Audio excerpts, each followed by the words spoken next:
চলো বন্ধুরা, এই রেসিপিটা তোমাদের সাথে শেয়ার করি। অবশ্যই দেখে বুঝতেই পারছো এটা হচ্ছে কচু শাক। আর এই কচু শাকটা খেতে কিন্তু অসাধারণ লাগে, কিন্তু এই কচু শাকের পেছনে প্রচুর পরিমাণে খাটতে হয়। খাটনিটাই হচ্ছে মেন।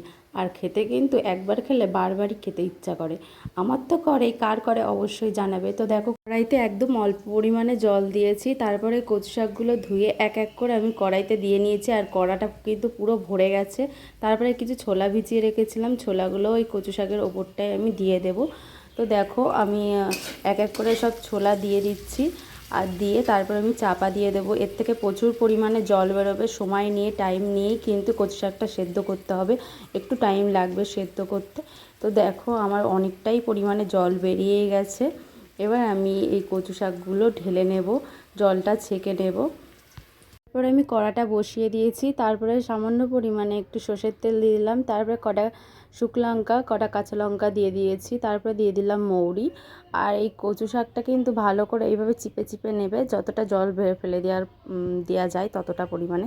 তারপরে এই কড়াইয়ের মধ্যে আমি কচু শাকগুলো দিয়ে দিলাম। দিয়ে ভালো করে অনবরত আমি নাড়তে থাকবো এইভাবেই। তারপরে স্বাদ মতো আমি নিয়েছি 1 চামচের একটু কম, আর হলুদও সেম পরিমাণে নিয়েছি। নিয়ে আমি নুন হলুদটা ভালো করে এইভাবে কচু শাকের মধ্যে দিয়ে অনবরত এইভাবে আমি নেড়েই যাব। আর এই দিকে কচু শাক হতে থাক, আমি তার মধ্যে দেখো 1 চামচ পরিমাণে আমি মৌরি নিয়ে নিয়েছি। আর মৌরিটা একটু জল দিয়ে আমি শিলে ভালো করে একটু পেস্ট করে নেব। তো দেখো, আমার পেস্ট করা হয়ে গেছে। আর এইদিকে কচু শাক কিন্তু একটু লেগেও যাচ্ছে, প্রায় হয়ে গেছে। আর আমি এই পরিমাণে দেখো চিনি দিয়ে দিয়েছি, একটু মিষ্টিটা বেশি পরিমাণেই দিতে হবে। আর তারপরে আমি এর মধ্যে মৌরি বাটাটাও অ্যাড করে দেবো। আর এইটার মধ্যে তোমরা যদি এই সময় নারকেল কুড়ি দাও, তাহলে কিন্তু খেতে অনেক সুন্দর সুস্বাদু হবে। আমার কাছে যে নারকেলটা ছিল সেটা খারাপ হওয়াতে আর আমি নারকেল কুড়িটা দিতে পারলাম না। তো যাই হোক, এইটা খেতেও কিন্তু অসাধারণ হয়েছে।